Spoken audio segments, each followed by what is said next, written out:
So that that takes a long time. Like it's not a 5 minute job. You know, it Mm. took us years and years and years to do that advocacy. Um, you know, we campaigned in Parliament. We did a number of different events, and pounded the pavement talking to people, and eventually, or now you have access to not one but three treatments for SMA. There's a treatment that is injected into the spine. There's another treatment that's an oral treatment, and a third treatment that is what's called a gene therapy.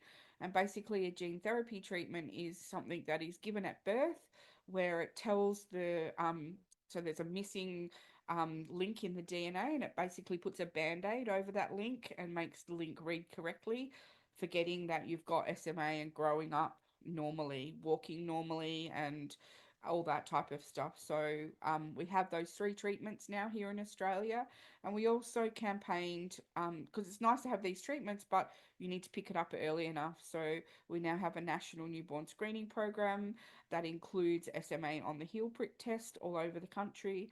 And then we also have another program called the Genetic Screening Program that tests for spinal muscular atrophy, cystic fibrosis, and Fragile X.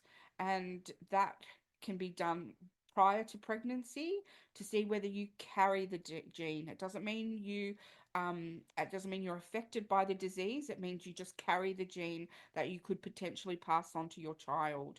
So that test is now available here in Australia under Medicare, and you can get access through that from your general practitioner. So they were the five things that were the most impactful thing, and that lives on forever now. It's done, and no matter how long I live, I know that a kid every year, or 30 kids a year, are saved from having to die from SMA, and that's amazing. You know when